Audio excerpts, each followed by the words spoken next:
بسم الله الرحمن الرحيم وكان عاقبتهما أنهما في النار خالدين فيها وذلك جزاء الظالمين يا أيها الذين آمنوا اتقوا الله ولتنظر نفس ما قدمت لغد واتقوا الله إن الله خبير بما تعملون ولا تكونوا كالذين نسوا الله فأنساهم أنفسهم أولئك هم الفاسقون لا يستوي أصحاب النار وأصحاب الجنة أصحاب الجنة هم الفائزون لو أنزلنا هذا القرآن على جبل لرأيته خاشعا متصدعا من خشية الله وتلك الأمثال نضربها للناس لعلهم يتفكرون والله الذي لا إله إلا هو عالم الغيب والشهادة هو الرحمن الرحيم هو الله الذي لا إله إلا هو الملك القدوس السلام المؤمن المهيمن العزيز الجبار المتكبر سبحان الله عما يشركون والله الخالق البارئ المصور له الأسماء الحسنى يسبح له ما في السماوات والأرض وهو العزيز الحكيم আপনাদের মাঝে এখন বক্তব্য রাখবেন জনাব মতিউর রহমান মাদানী সাহেব। السلام عليكم ورحمة الله وبركاته بسم الله الرحمن الرحيم الحمد لله والصلاة والسلام على رسول الله وعلى آله وصحبه أجمعين وبعد قال البخاري رحمه الله تعالى باب سقاية الحاج قال حدثنا عبد الله بن أبي الأسود قال حدثنا أبو ضمرة قال حدثنا عبيد الله عن نافع عن ابن عمر رضي الله عنهما قال استأذن العباس بن عبد المطلب رسول الله صلى الله عليه وسلم أن يبيت بمكة ليالي منى من أجل سقايته فأذن له মহান আল্লাহর সমস্ত প্রশংসা সালাত এবং সালাম নাজিল হোক নবী সাল্লাল্লাহু আলাইহি সাল্লামের উপর। সম্মানিত ভাতৃমণ্ডলী, আজ মঙ্গলবার 28শে শাওয়াল 1445 হিজরি মোতাবেক 7ই মে 2024 আমাদের ধারাবাহিক আলোচনা সহিহুল বুখারীর হজের পর্ব নম্বর 16। ইমাম বুখারীর হজের পর্বের অধ্যায় নম্বর হচ্ছে 75। বিষয়বস্তু হাজিদের জমজমের পানি পান করানো, এটা দিয়ে আজকে শুরু হবে। তারপরে জমজম পানি সম্পর্কে আলোচনা, তারপরে তওয়াফ সম্পর্কে, যে ব্যক্তি কেরান হজ করবে তার তওয়াফ 2টি না 1টি ফরজ, আর তারপরে তওয়াফের জন্য উজুর বিষয়, তওয়াফের জন্য উজু করা আবশ্যক কিনা নাকি উত্তম, এতে ইনশাআল্লাহ তাআলা আজকের আলোচনা শেষ হবে। বলছেন ইমাম বুখারী রাহিমাহুল্লাহ 75 নম্বর অধ্যায় বাব সিকায়াতিল হাজ। এই অধ্যায় হচ্ছে হাজি সাহেবকে জমজমের পানি পান করানো। সিকায়াতুল হাজ, পানি পান করানো মানে মূলত জমজমের পানি পান করানো, কারণ সেই যুগে জমজমের কূপে বালতির সিস্টেম ছিল। সেই যুগ কেন, আজকের থেকে 30 বছর আগে ওটাই ছিল, হয়তো এখনও থাকতে পারে, জানি না আপনাদের এলাকায় আজকাল কুয়া টুয়া আছে কিনা, না সব শেষ, কুয়ার যুগ শেষ না, কিন্তু আমরা পেয়েছি কূপের যুগ। তাতে বালতি থাকতো, বালতিতে রশি লাগানো আছে, বালতিতে করে পানি উঠাইতে হইতো, তাতে গোসল করা, সেখান থেকে পানি নেওয়া। এমনকি কিছু কিছু এলাকা অঞ্চলে তো গোটা গ্রামে, হ্যাঁ, যেসব জায়গায় পানি অনেক নিচে, এসব এলাকাগুলিতে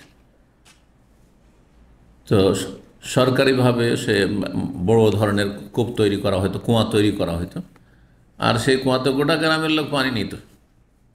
বাড়ির পানি পান করা, গোসল করা ইত্যাদি সব কিছু সব কিছুর জন্য পানি বয়ে নিয়ে আসতে হতো। এরকম কষ্ট করেছে একসময় মানুষ। আল্লাহর এসব নিয়ামতগুলি মানুষ মূল্যায়নই করে না। আল্লাহ কত সহজ করেছেন, পানির নিয়ামত কত বড় নিয়ামত, যেটা অনেক সহজ করেছেন আল্লাহ।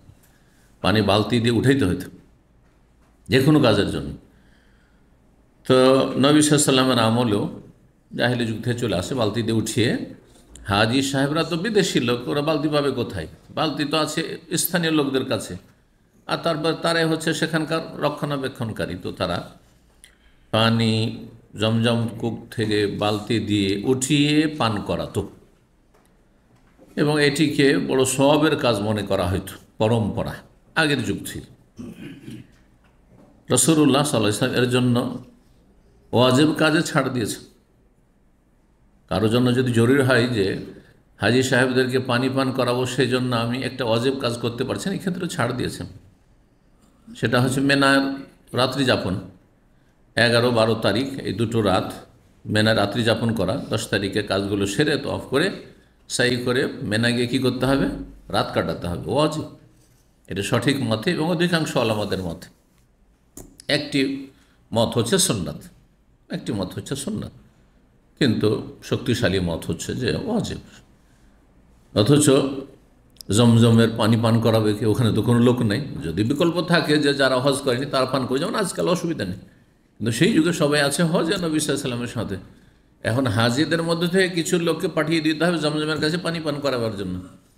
এই জন্য নবী সাল্লাল্লাহু আলাইহি ওয়াসাল্লামের কাছে আব্বাস রাদিয়াল্লাহু তাআলা নবী সাল্লামের চাচা অনুমতি চেয়েছেন যে আমি মেনায় রাত থাকবো না, আর হাজিরা দিনে আসবে রাতেও আসবে, কেউ তো অফ করতে রাত হয়ে যাবে, তো ওদেরকে আমি পানি পান করাবো। তো অনুমতি দিয়েছেন নবী সাল্লাল্লাহু আলাইহি ওয়াসাল্লাম। এ হচ্ছে হাদিস।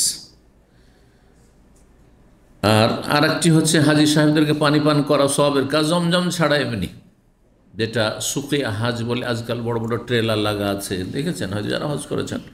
মেনায়, আরাফায়, মুজদালিফায় রাস্তাঘাটে যে কোনো ট্রেলার লাগানো আছে আর পানি পান করা আছে, জুস পান করা আছে। সুকিয়া হাজ প্রকল্প একটা আছে এখানে, জি। তো সেটাও সওয়াবের কাজ, কিন্তু জমজম পানি পান করানো বেশি সওয়াবের কাজ।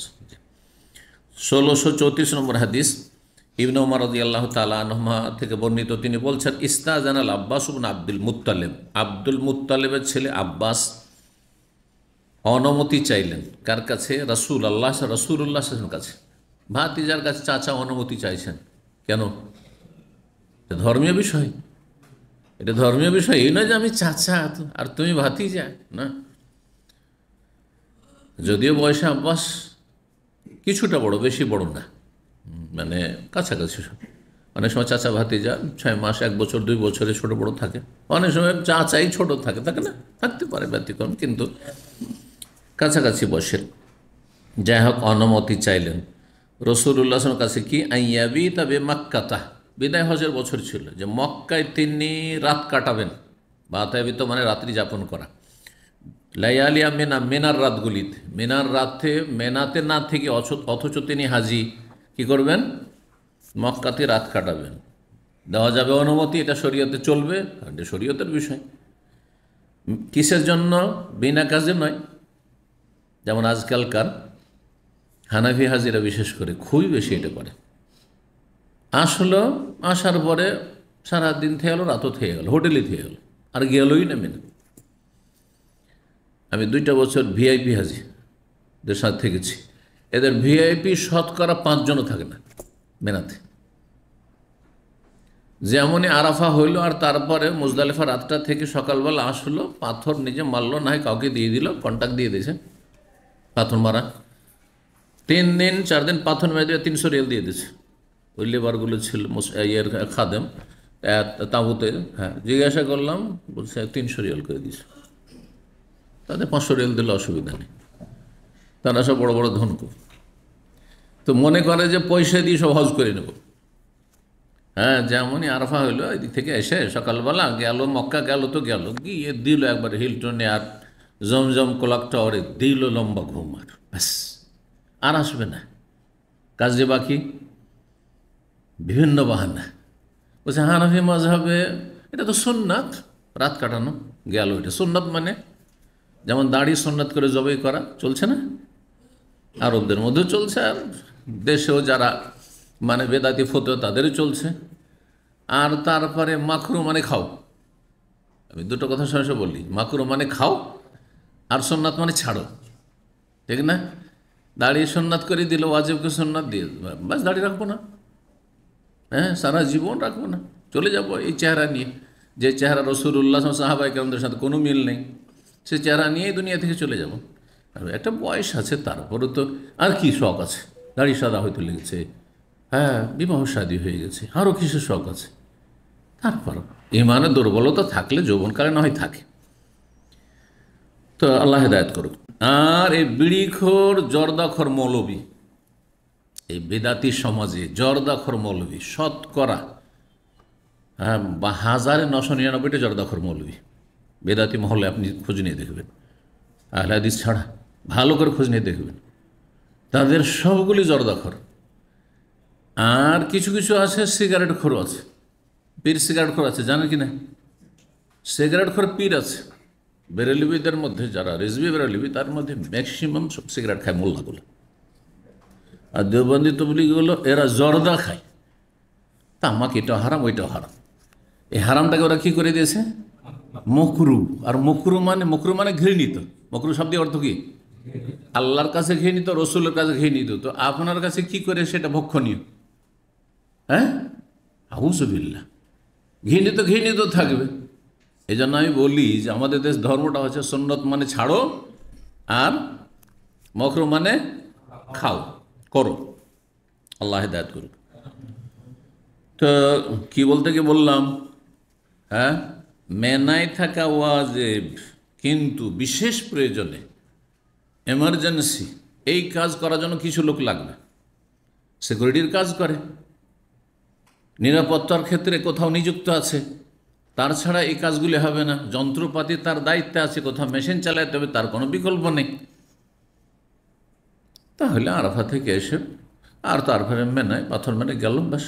পাথর মারার ক্ষেত্রে, হ্যাঁ যেটা বলছিলাম যে ভিআইপিরা কী করে আর আসে না, পাথর মারার ক্ষেত্রে তো কি বানিয়ে দেয়, বদলি পাথর মেরে দিল, পয়সার বিনিময়, এটা হয়ে গেল। আর রাতটা হয়ে গেল সুন্নাত, রাত কাটানোটা হয়ে গেল সুন্নাত। আর এলোই নেই। সেখানে কি করলো, ও যাওয়ার আগে বিদায় তফ করে বিদায়, ব্যাস। এ হচ্ছে হজ। আর বিদাতি যত মুআল্লিম আসছে, মজহাবি বিদাতি যত মুআল্লিম আসছে, তাদের ভুল ফতোয়ার কারণে আর গোমরা হচ্ছে। এই ভিআইপিদের কয়েকজন এসে বললো যে শেখ এটা সুন্নাত না ওয়াজিব? তো আমি বললাম সঠিক মতে ওয়াজিব। বলছে হানাফি মজহাবে কি? বলছে হানাফি মজহাবের সুন্নাত। ঠিক আছে, মজহাব সুবিধাবাদী, কিন্তু যদি ওটা হাম্বেলি মজহাবে পেতো আর হানাফি মজহাব ওয়াজিব হতো তাহলে হাম্বেলি হয়ে যেত। কিন্তু খুব প্রবৃত্তির অনুসারী এরা হাওয়ার পূজারী, এরা মনের পূজা করে, যেখানে সুবিধা সেখানে আছে। বুঝতে পেরেছেন? তো যাই হোক, আমি বললাম যে ঠিক আছে সুন্নাত, কিন্তু কার সুন্নাত? আমার কাছে ওষুধ আছে, যেমন রোগ তেমন ওষুধ। দাওয়াতে ময়দানে কাজ করে অভিজ্ঞতা। তাহলে কার সুন্নাত? এটা আমার সুন্নাত না আমার বাবার, না আপনার বাবার সুন্নাত? কার সুন্নাত? বলছে রাসূলুল্লাহর সুন্নাত। কার সুন্নাত? রাসূলুল্লাহ। রাসূলুল্লাহর সুন্নাত পালন করতে হবে না ছাড়তে হবে? বলেন, উত্তর দেয় একটা একটা করে। তখন চুপ হয়ে গেছে। যে সুন্নতি মেনে নিলাম, জাহানাফি মজহাবের সুন্নাত, তো সুন্নত পালন করার জন্য না ছাড়ার জন্য? পালন করার জন্য, তো পালন করেন, থাকেন এখানে, রাত কাটান। আর চুপ হয়ে গেছে। বেশ কিছু লোক এই আলোচনাতে হেদায়েত হয়ে তারা ফিরে এসছে মক্কা থেকে, নাহলে তারা ফিরতো না, কারণ তাদের বেদাতি মোল্লা উস্কারি দিতে আছে, মেনায় রাত থাকা শোন না। বুঝতে পেরেছেন? এরাই গুমরা করছে বেশি। আল্লাহ হেদায়েত দান করুন। তো 1635 নম্বর হাদিস। তারপরে ইবনে আব্বাস রাদিয়াল্লাহু তাআলা আনহুতে বর্ণিত, তিনি বলছেন আন্না রাসূলুল্লাহ জাআ ইলা সিকায়াতে, রাসূলুল্লাহ সাল্লাল্লাহু আলাইহি ওয়াসাল্লাম আসলেন পানের জায়গায়, যেখানে জমজম পানি কূপ থেকে উঠিয়ে পান করানো হচ্ছিল। ফাস্তাসকা, আর তারপরে পানি পান করতে চাইলেন। ইস্তিসকা, এখান থেকে ইস্তিসকার সালাত, ইস্তিসকার সালাত। ফাস্তাসকা থেকে মাসদার হচ্ছে ইস্তিসকা। কেন? ইস্তিসকার সালাতে কি করেন? আল্লাহর কাছে পানি পান করতে চাইছেন, আল্লাহ পানি দাও, আল্লাহ বৃষ্টি দাও, পানি চাও। সুকিয়া থেকে ফকাল আব্বাস, দায়িত্বশীল ছিলেন আব্বাস, যেহেতু এসছেন উনি ওখান থেকে বেনা থেকে, আর এখানে রাত দিন লেগে আছেন পানি পান করার খেদমতে। চাচা বললেন নবী সাল্লাল্লাহু আলাইহি ওয়াসাল্লাম, ইয়া ফজল, হে ফজল। ফজল কে? হ্যাঁ, আব্বাসের ছেলে, আব্বাসের ছেলে ফজল ইবনে আব্বাস, ফজল ইবনে আব্বাস। আর এক ছেলের নাম হচ্ছে আব্দুল্লাহ ইবনে আব্বাস। আব্দুল্লাহ ইবনে আব্বাস এলমে প্রসিদ্ধ হয়েছেন, খ্যাতি লাভ করেছেন। জি, তো হে ফজল, ইযহাব ইলা উম্মিক, তোমার মায়ের কাছে যাও, মানে বাড়ি আছে। কারণ আব্বাস রাদিয়াল্লাহু তাআলা তো শেষ জামানাতে মুসলমান হয়েছেন, মক্কা বিজয়ের বছর, তো এখানে বাড়িও আছে, ওর মাও আছে। তো যাও, তোমার মার কাছে যাও। ফাতে রাসূলুল্লাহ বিশারাবিন মিন ইনদিহা, রাসূলুল্লাহ সাল্লাল্লাহু আলাইহি ওয়াসাল্লামের জন্য পানি নিয়ে আসো জমজমের তোমার মায়ের কাছ থেকে, বাড়ির থেকে ভালো পানিটা নিয়ে এসো। কারণ এখানকার পানি বালতিতে কত রকম মানুষ এসে হাত ডুবাচ্ছে, হাত দিচ্ছে, এই পানি রাসূলুল্লাহ পান করতে দেবো না। আরবদের মধ্যে এক অপরের জুঠা খাওয়াটা কোনো আইবের বিষয় নাই, জানেন না? জানেন না? জি, মানে এই যে আপনারা প্লেটে খাচ্ছেন, খাওয়া দাওয়ার পরে চলে যাওয়ার পরে যদি খাবার থেকেও যায়, এই বাঙালি জাতি খাবে না, ইন্ডিয়ান জাতি খাবে না, খাবে? যদিও গোস্ত আছে, যদিও ভাত আছে, তারপর খাবে না। কিন্তু আরবদের বিয়ে শাদিতে কেউ গিয়েছেন অলিমাতে, বা এরকম দেখেছেন? অলিমাতে কি হয়, আগে বড়রা খেয়ে নেবে। আমি কয়েকটা অলিমা তাদের শরিক হয়েছি, বিশাল বিশাল আপনার সেই সাহান, এই সাহানের 7 গুণ 8 গুণ কি 10 গুণই হবে, বিশাল সাহান। পেছনটা একটা মিডিলটা একদম উঁচা করা আছে যাতে খেতে সুবিধা হয়, একবারে নিচে না হইতে হয়। দেখেছেন এরকম সাহান? না দেখেননি? আর তারপরে তার বিভিন্ন খাবার রাখা আছে, আগে বড়রা আসলো খাওয়া দাওয়া করলো, বাচ্চারা একদিকে এক সাইডে ওদেরকে রাখা আছে, বেড়া দেওয়া আছে। খাওয়া দাওয়া হলো, তখন বাচ্চারা আসলো, বাচ্চারা খেয়ে দেওয়া গেল। দ্বিতীয় স্তরে 2 নম্বরে, 3 নম্বরে মহিলা সেকশন। আমাকে যে সৌদি প্রথমবার আমি যখন যাই, সেটা 1994 ছিল কি এরকম ছিল, মদিনাতে পাশ করা 1-2 বছর পরে। তো সেটা ছিল আল জফিস কাকার বিয়ে। তো যে ইসলামিক সেন্টারের মধ্যে এসে বলছে যে এদিকে যে বেড়া দেওয়া আছে, জানেন এখানে কি আছে? তাহলে আমি তো জানি না সিস্টেম এদের। তো বলছে এখানে সব মহিলারা আছে, আর এই যে এখানে গেট আছে, আমরা খেয়ে দিয়ে যেমন বেরোবো, বাচ্চারা খাবে, বাচ্চারা খেয়ে দিয়ে বেরোলে এই মহিলারা এখান দিয়ে ঢুকবে আর খাবে। কারণ মহিলাদেরও মাশাআল্লাহ, এক তো পুরুষরা খেলো, আমাদের দেশে স্বামীর জুঠা ছাড়া, অনেকে স্বামীর জুঠা খাবে না, স্বামীর জুঠা ছাড়া কেউ কারো জুঠা খাবে না, খাবে? আমি দেখেছি কয়েক বোন আছে, আর তাদের স্বামীরা এসছে, তো এটা দিনদার পরিবারে, তো বলছে এটা তোর স্বামীর, এটা তোর জামাইর, তুই খা এটা জুঠা, এটা আমি খাবো না, এটা তুই খা। সুবহানাল্লাহ। অথচ ভগ্নিপতি বা দুলাভাই, আচ্ছা এতটা আমাদের দেশে। কিন্তু এইখানে কে পরে খেয়ে গেছে, ওই প্লেটে বসে খাচ্ছে, বাচ্চারা ঘেঁটে ঘুটে খেয়ে গেছে, তারপর খাচ্ছে, আছে খাবার দাবার আছে, যথেষ্ট আছে, খাচ্ছে। তো এইরকম একবার ফেঁসে গেছিলাম আমি ওইরকম, মানে রুচিরও তো একটা মানে আমাদের সীমা আছে সব কিছুর। তারপর পেরেছি, কারণ শরীয়তে যেটা জায়েজ করতে অসুবিধা নেই। আল কাসিমে বদু এলাকায় গিয়েছি 1994-95 দিকেই। তো বদু এলাকায় এক আজকারি আমাকে নিয়ে গেছে, আর পুলিশে চাকরি করে বা আর্মিতে চাকরি করে সম্ভবত, ও শ্বশুরবাড়ি নিয়ে গেছে, একবারে বেদুইন এলাকায়।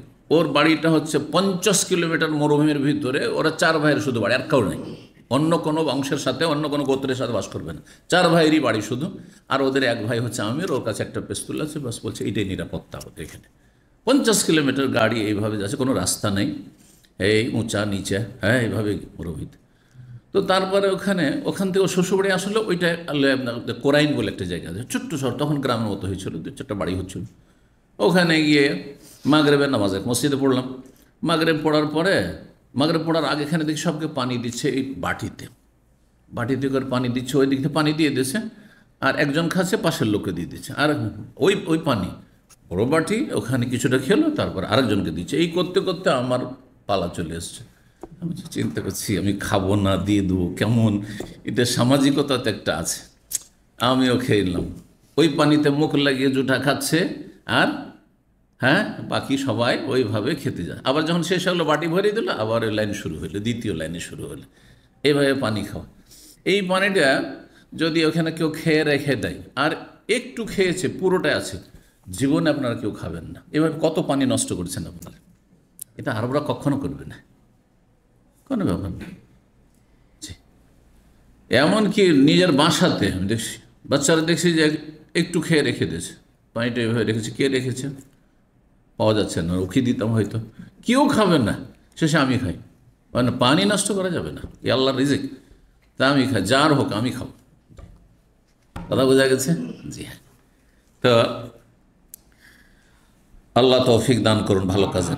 তো নবী সাল্লাল্লাহু আলাইহি ওয়াসাল্লামকে পানি নিয়ে এসে দিতে বললেন বাড়ি থেকে, আর বললেন ফাকালা, নবী সাল্লাল্লাহু আলাইহি ওয়াসাল্লাম বলছেন তুমি আমাকে পানি দাও। আচ্ছা, বলছে পানি এখানে তুমি বালতিতে উঠাচ্ছ, তুমি পানি খাওয়া আমাকে, হ্যাঁ পানি দাও। কালা ইয়া রাসূলুল্লাহ, বলছেন আল্লাহ রসুল, ইন্নাহুম ইয়াজআলুনা, দেখেন আল্লাহ রসুল বলছেন ভাতিজাকে, এ কথা বলছেন না যে ভাতিজা, হ্যাঁ এ মোহাম্মদ, ভাতিজাকে নাম বললে কোনো দোষের কথা নেই, তাই না? তারপর ছোট, মানেও ছোট আর বয়সেও ছোট, শুধু মানে বংশীয় মানে ছোট, ইসলামের মানে অনেক বড়, নবী সাল্লাল্লাহু আলাইহি ওয়াসাল্লাম বড়। নবী সাল্লাল্লাহু আলাইহি ওয়াসাল্লামকে মুহাম্মদ বলে ডাকা কোনো উম্মতের জন্য জায়েজ নাই। ইয়া রাসূল আল্লাহ বলে ডাকতে হবে, না হয় ইয়া নবী আল্লাহ বলে ডাকতে হবে। লা তাজালু দুআ রাসূল বাইনাকুম দুআই বাযুকুম বায, কোরআনে আল্লাহ বলছেন রসুলকে তোমরা এই একে অপরকে যেমন আপোষে ডাকো, এভাবে ডাকা চলবে না, এমনটা করিও না, সূরা নূরে আল্লাহ বলছে। জি, এই জন্য সাহাবাই কেরামগণ নবী সাল্লাল্লাহু আলাইহি ওয়াসাল্লাম এভাবে ডাকতেন, যদিও চাচা বলছে ইয়া নবী আল্লাহ ইয়া রাসূল, হে আল্লাহ রসুল, ইন্নাহুম ইয়াজআলুনা আইদাহুম ফীহি, লোকেরা আসছে আর ওতে হাত ডুবাচ্ছে, হাত ডুবিয়ে পানি খান না, আমাদের দেশে টিউবওয়েলে মুখ নিতে, তো বালতিতে পানি উঠাচ্ছে, ওতে হতো হ্যাঁ কেউ একটু পানি নিল আর খেয়ে নিল, হাত ডুবাচ্ছে খাচ্ছে,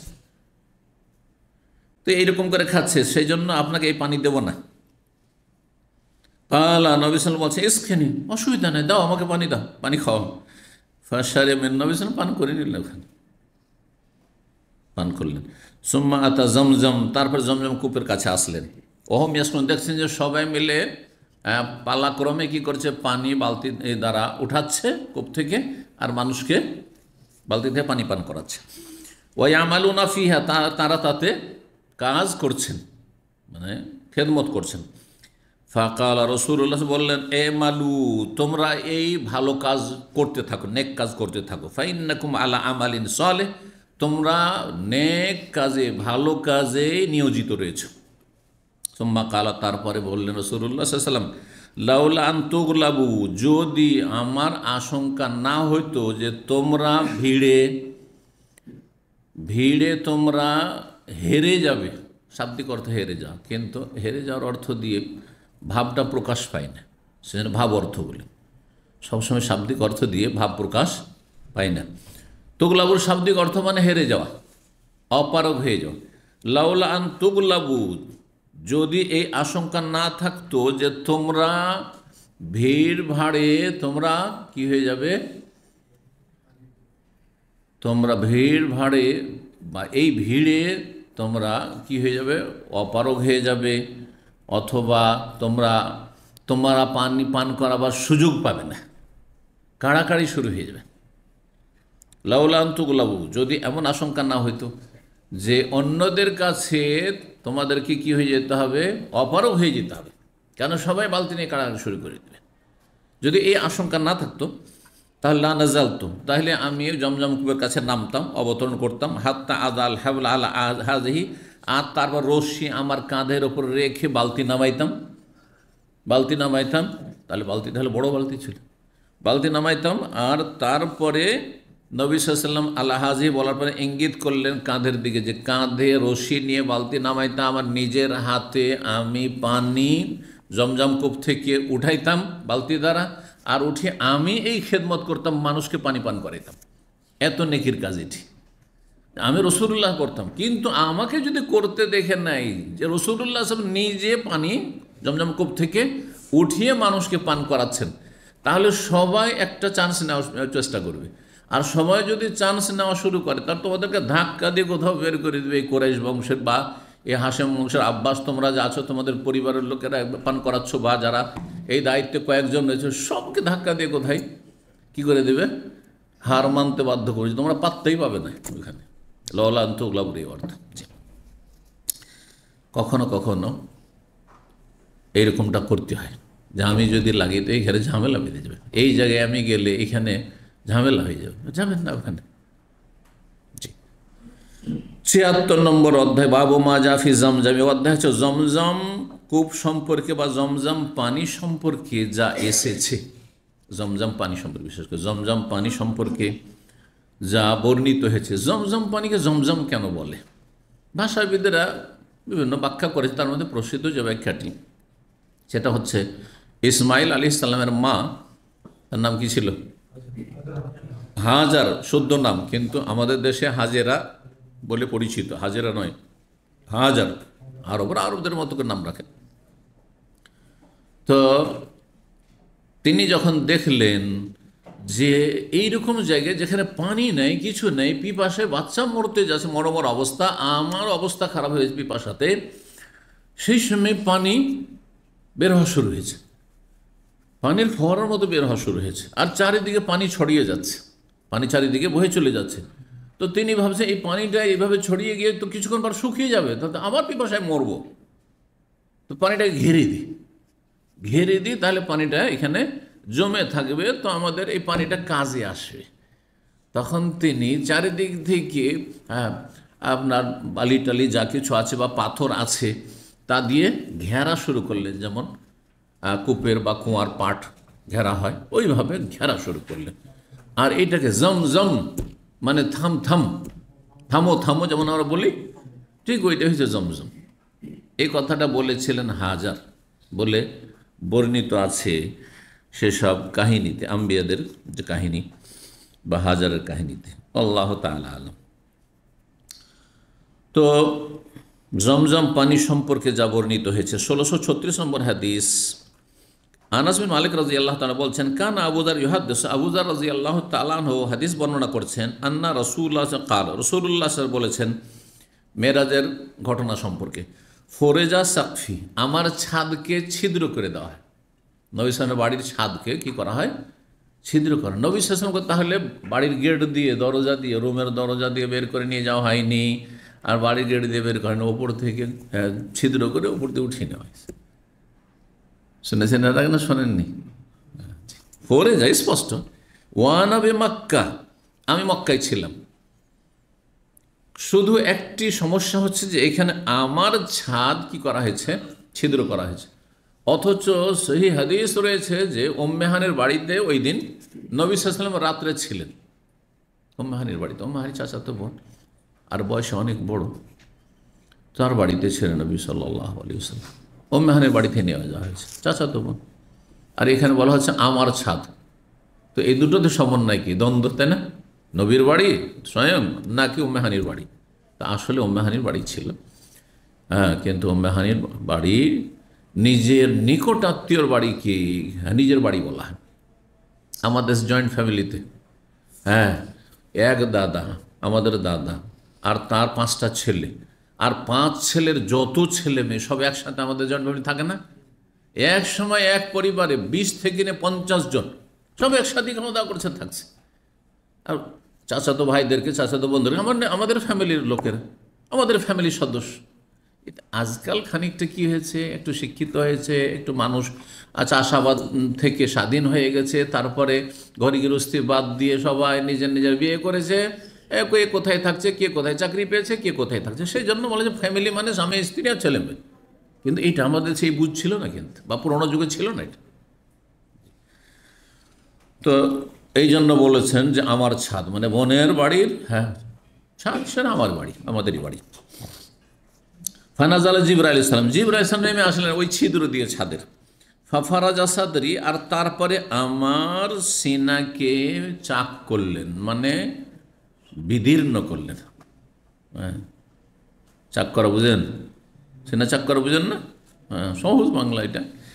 আর বিদীর্ণ করা, ফেড়ে দেওয়া, সহজ কথা। জি।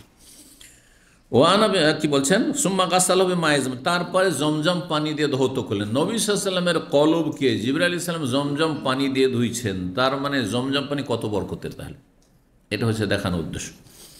সুম্মা যাবে তাসতিমিন জাহাব, তারপরে একটি স্বর্ণের তস্ত নিয়ে আসলেন। তস্ত কিন্তু বাংলাতে ব্যবহার হয়, তস্ত বাংলাতে ব্যবহার হয়, বুঝেন না। আগের যুগে মেহমানেরা যেহেতু বিয়ে সাথে একটা তস্ত নিয়ে আসতো, পিতলের বা আপনার আর কে কাঁসার, আর তাতে হাত ধুইত, কি বলেন ওটাকে, হ্যাঁ সেলিমচি, হ্যাঁ ওইটাও বলে। আর তস্ত বুঝেন না, ওইটিকে তস্তও বলে, তস্ত আরবিতে, আর বাংলাতে তস্ত বলে, অনেক এলাকাতে তস্ত বলে। সেটা ছিল স্বর্ণের, স্বর্ণ পুরুষদের জন্য হারাম, কিন্তু এটা দুনিয়ার জগৎ না, জিবরাইল আলাইহিস সালাম ব্যবহার করছেন, আর সেটা হচ্ছে অন্য জগৎ, বোঝা গেছে। জান্নাতে এই জন্য স্বর্ণ আমাদের ব্যবহার করব আমরা, স্বর্ণের অলংকার পুরুষদের থাকবে, রেশম দুনিয়াতে হারাম, কিন্তু জান্নাতে রেশমে আমাদের পোশাক থাকবে। তো জিবরাইল আলাইহিস সালাম যেটা ব্যবহার করছে সেটা অন্য জগৎ, সেটা পার্থিব জগৎ না, যদিও সেটা মক্কাতে ব্যবহার হচ্ছে। যেই তস্তে, যে পাত্রে কি ছিল, মুমতালিয়ন হেকমাতান ওয়া ঈমানান, যে তস্ত পরিপূর্ণ ছিল প্রজ্ঞা, হেকমত এবং ঈমানে।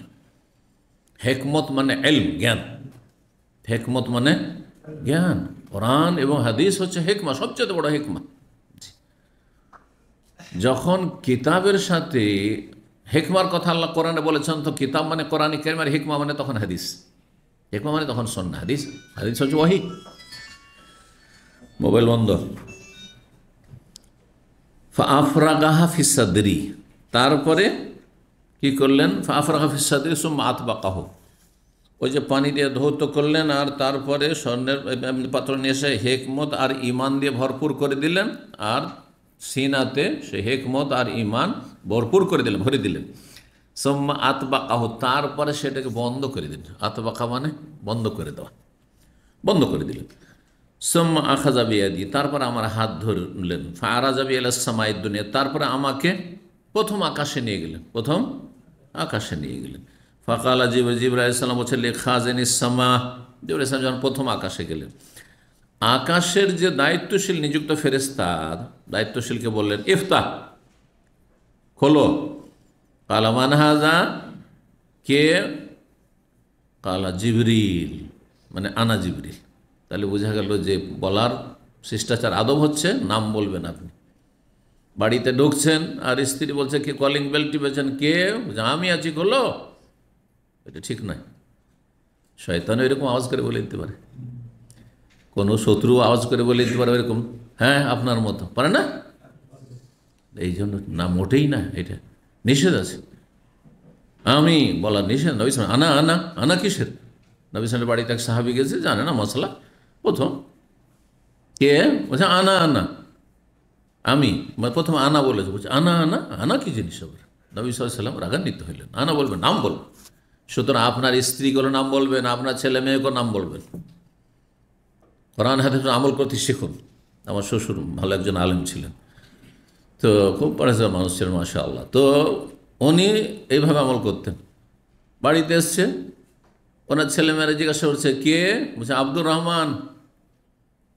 আবার আমাদের দেশের বেদাতি আলেমদের মতো মৌলানা আব্দুর রহমান এটা বলতেন না, কারণ আমাদের দেশের আলেম হইলে ও নিজেই লিখবে মৌলানা অমুক, শেখ অমুক, হজরতুল আল্লামা অমুক, নিজেই লিখছে।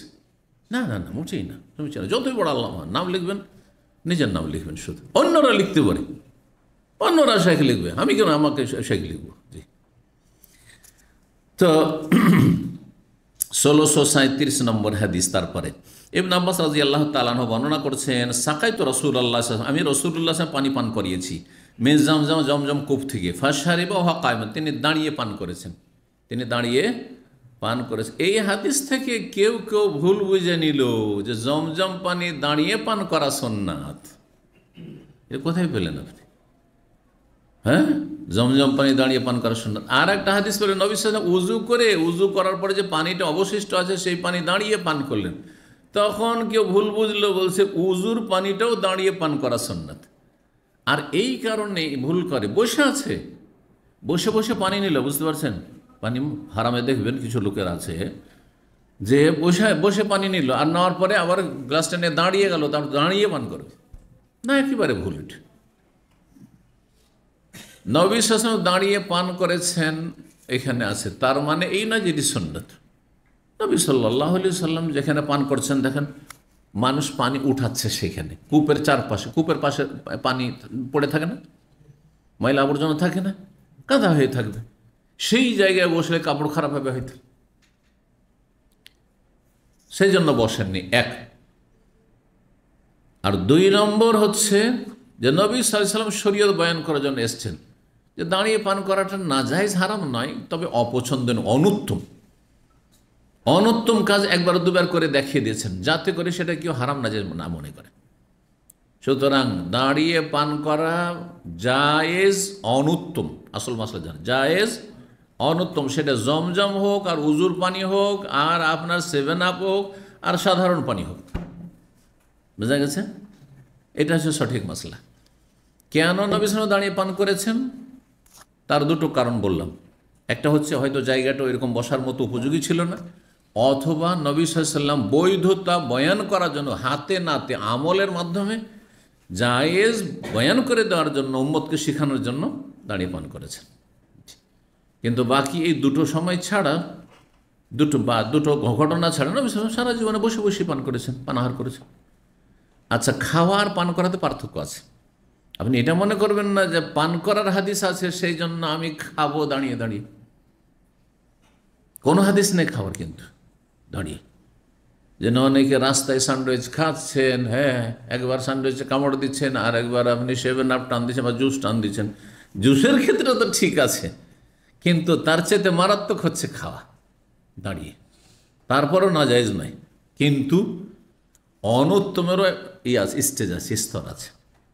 পান করার ক্ষেত্রে 2টো প্রমাণ আমাদের কাছে আছে, কিন্তু খাওয়ার ক্ষেত্রে একটিও প্রমাণ নবী সাল্লাল্লাহু আলাইহি ওয়াসাল্লাম সাহাবায়ে কেরাম থেকে নেই যে দাঁড়িয়ে দাঁড়িয়ে খেয়েছেন। তারপর অভদ্রতা, এটা ভদ্র মানুষ রাস্তায় চিন্তা করেন দাঁড়িয়ে দাঁড়িয়ে খাচ্ছে, না না না, দাঁড়িয়ে খাবেন না, বসে খান। জি, তো এই ছিল হাদিস এবং ইমাম বুখারীর অধ্যায়। ইমাম বুখারী রাহিমাহুল্লাহ প্রসিদ্ধ হাদিসগুলো নিয়ে আসলেন না জমজমের পানির ফজিলত সম্পর্কে, কারণ সেই হাদিসগুলি তার শর্ত সাপেক্ষ না, তার শর্ত সহি নেওয়ার ক্ষেত্রে খুব কড়া শক্ত শর্ত, সেই শর্তে পড়ে না, কিন্তু সেই হাদিসগুলোতে ইঙ্গিত করে দিয়েছেন। তার মধ্যে একটি হাদিস রয়েছে সহি মুসলিমে, নবী সাল্লাল্লাহু আলাইহি ওয়াসাল্লাম বলছেন ইন্নাহা মুবারাকাত ইন্নাহা তুআমুত তুমিন, জমজম পানি হচ্ছে বরকতপূর্ণ, জমজম পানি হচ্ছে মোবারক, বরকত আছে। সুতরাং যখন বরকত আছে, যে কোনো সময় পান করার সুযোগ পেলে পান করব, রোগীকে পান করাবো, হ্যাঁ, জমজম পানি দিয়ে একটু হাত মুখ ধুইলাম, হ্যাঁ, বা অসুস্থ ব্যক্তির চিকিৎসা করলাম ইত্যাদি। জি, মানুষকে হাদিয়া দিলাম, উত্তম হাদিয়া, যে মোবারক পানি দিলাম আমি। জমজম পানি হচ্ছে মোবারক। আর কি বলেছেন? ওয়া তুআমুত তুমিন, এবং খাদ্যেরও কাজ করি, তুআমুত তুমিন। জি, খানেওয়ালার খাবার, খানেওয়ালার খাবার, অর্থাৎ খাবারের বিকল্প, খাবারের বিকল্প, এটা ইয়াকিনের সাথে আপনাকে নিতে হবে। যদি আপনি জমজম পানি পান করেন আর পরীক্ষামূলক করেন যে দেখি নবী সাল্লাল্লাহু আলাইহি ওয়াসাল্লাম তো বলেছেন যে খাবারেরও কাজ করে, তাই মক্কাতে 3 দিন থাকবো আর আমি কিছুই খাবো না, শুধু জমজমই খেতে থাকবো, পরীক্ষা করব, তাহলে ফেল করে যাবেন কিন্তু, কারণ আপনি সন্দিহান, তাহলে টেস্ট করছেন আপনি, তাহলে তখন হয়তো আপনার পেটের জ্বালা এমন ধরবে বা হয়তো শরীর স্বাস্থ্য খারাপ হয়ে যেতে পারে। কথা বুঝতে পেরেছেন? যে কোনো বিষয় কোরআন হাদিসের মনে রাখবেন, ইয়াকিন যদি না করেন, পরীক্ষামূলক করেন, তোর ফল পাবেন না। যেন সূরা ফাতিহা হাদিস শেফা মিন কুল্লি দা, প্রত্যেক রোগের চিকিৎসা, কিন্তু আপনি মনে করছেন দেখি পরীক্ষা করে যে নবী সাল্লাল্লাহু আলাইহি ওয়াসাল্লামের কথা সত্য না মিথ্যা, নাউজুবিল্লাহ। তাহলে আপনি একটা ছেলেকে জ্বর হয়েছে, আপনি সূরা ফাতিহা পড়ে ফুঁক দিচ্ছেন, আরে 7 বার ফুঁক দিলাম, কিছুই হয় না, একটু জ্বর কমে না, কারণ পরীক্ষা করছিলেন, কিচ্ছু হবে না, আপনার ফায়দা হবে না, রোগ ভালো হবে না। কিন্তু ইয়াকিনের সাথে আল্লাহ তোমার কথা সত্য, তোমার রসুলের কথা সত্য, হ্যাঁ, আর তাতে আমি ইমান ইয়াকিন রাখি, দৃঢ় প্রত্যয় রাখি, আল্লাহ তুমি আমাকে শেফা দাও। হ্যাঁ, এমন পরিস্থিতিতে যে আমার কাছে খাবার দাবার কিছু নেই আর আমাকে জমজম পানি পান করতে হবে, নবী সাল্লাল্লাহু আলাইহি ওয়াসাল্লাম হাদিস আমি ইয়াকিনের সাথে করছি, কাজ দেবে। এর সত্যতা যদি জানতে হয় তাহলে আবু যার রাদিয়াল্লাহু তাআলার ঘটনা সেই হাদিস রয়েছে, মক্কা এসেছেন আর তার আত্মীয় স্বজন পরিচিত কেউ নেই, তিনি প্রায় মাসখানেক থেকেছেন জমজম খেয়ে, সুস্থ, বলছে আরো শরীর ভালো হয়ে গেছে, বাস্তব ঘটনা। কিন্তু আপনার ইয়াকিনে সন্দেহ থাকলে কাজ হবে না। জি, দিনের বিষয়গুলি ইয়াকিনের বিষয়। সূরা ইখলাস, ফালাক, নাস এগুলো রুকিয়া, হ্যাঁ, এগুলো দ্বারা চিকিৎসা ইত্যাদি, সেহের জাদুর চিকিৎসা ফালাক নাসে আছে। কিন্তু আপনার যদি সন্দেহ থাকে বা সন্দেহ নাই কিন্তু দেখি পরীক্ষা করে দেখি হচ্ছে কি হচ্ছে না, একটু সেহের জাদু জাদু লাগছে তো ফালাক নাস পড়ে ফুঁক দিই। নবী সাল্লাল্লাহু আলাইহি ওয়াসাল্লামের জাদুর যে ইহুদি করেছিল তার চিকিৎসার জন্য যেহেতু নাজল করা হয়েছে, তাহলে কাজ হবে না, আপনার কাজ হবে না, ইয়াকিন মজবুত হইতে হবে।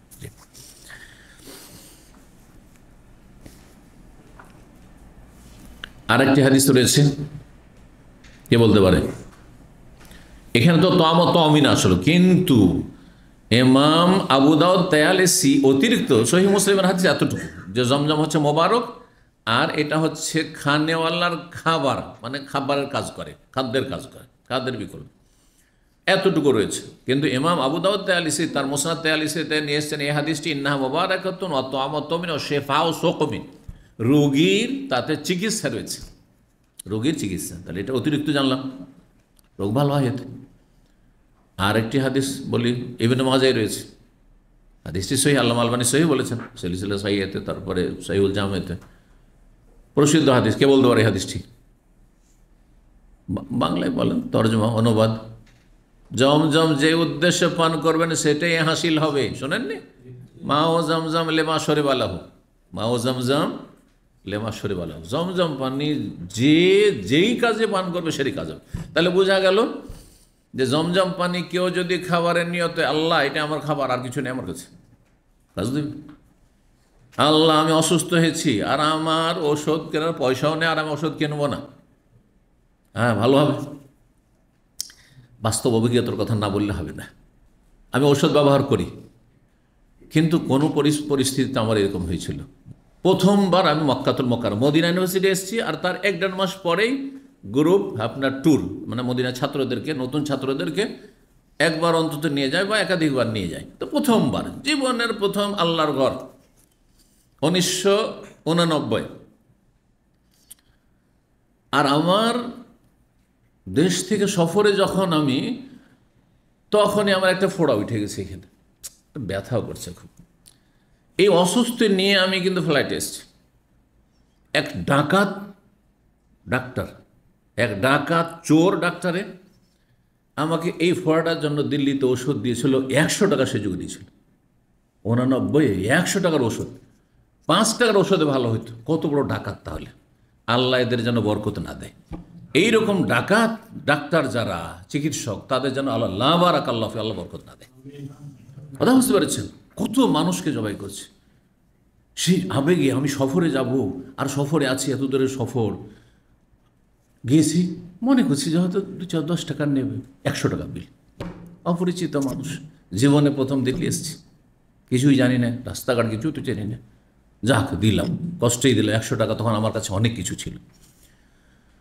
তো তারপরে এসছি, ভালো থাকে, একটু ওষুধ খেলে আবার মাঝে মাঝে একটু ফুলে উঠে মনে হয় ব্যথা, ফাটেও না তো একবারে বসেও না, কিন্তু ব্যথা মাঝে মাঝে থাকে আর ব্যথা থাকে না।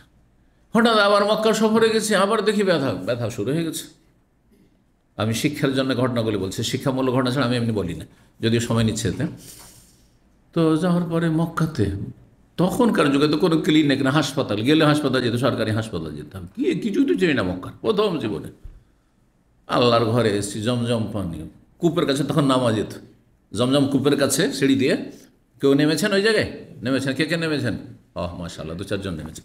সেখানে নেমে আর পানির অভাব নেই, পানির নল লাগানো আছে, আর তারপরে কূপটা এমনি আমরা পুরো দেখতে পারতাম, বালতি ওখানে রাখা আছে, সুতরাং আমাকে অবস্থা কিন্তু বালতি দিয়ে পানি ওঠানো হইতো না, নলে পানি সব থাকতো। সেখানে গিয়ে তারপরে পানি তো মন ভরে পান করলাম এই নিয়তে যে আল্লাহ তুমি আমার ফোড়াটা ভালো করে দাও। আর তার সাথে ধুইলাম, সুন্দর করে ধুইলাম। এমনকি ওখানে উজুও করতো লোকেরা, উজুটাও করলাম, হাত মুখ সব ধুইলাম। আল্লাহকে বললাম যে আল্লাহ আমাদের আমার পড়া ভালো করে, আলহামদুলিল্লাহ ভালো হয়ে গেছে। হ্যাঁ, পরীক্ষামূলক করিনি। সে নবীর কথা সত্য, নবীর কথা সত্য সাল্লাল্লাহু আলাইহি ওয়াসাল্লাম। জি,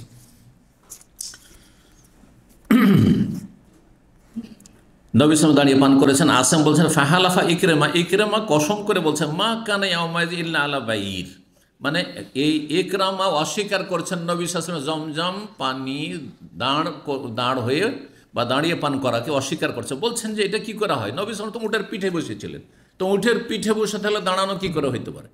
হইতে পারে, উটের পিঠে নামতেও পারেন। সুতরাং তার এই মানে আপত্তি করা এটা যুক্তিসঙ্গত নয়। কখনো উটের পিঠে ছিলেন, তো কখনো নেমেছেন হয়তো উটের পিঠ থেকে। জি, ৭৭ নম্বর অধ্যায় বাবু তওয়াফিল কারি। অধ্যায় হচ্ছে কেরানকারীর তওয়াফ সম্পর্কে। শুধু কেরানকারীর তওয়াফ কেন ইমাম বুখারী অধ্যায় কায়েম করলেন? কেন বললেন না তামাত্তু হজ যে করবে তার তওয়াফ, যে হজে এফরাদ করবে তার তওয়াফ? হজে এফরাদে যেহেতু শুধু হজ একটি তওয়াফ ফরজ, একটি তওয়াফ কি ফরজ, রোকন। কোনটি? 10 তারিখের তওয়াফে এফাজা, যার অপর নাম হচ্ছে তওয়াফে জিয়ারা। ফেকার কেতাবে তওয়াফে জিয়ারা আর হাদিসে তওয়াফে এফাজা। জি, হজের তামাত্তুতে উমরা আলাদা আর হজ আলাদা। সুতরাং উমরার জন্য একটি ফরজ উমরাতে করলেন, আর হজের জন্য আরেকটি করতে হবে 10 তারিখে। তো এটাও স্বীকৃত সবার কাছে, তাই না?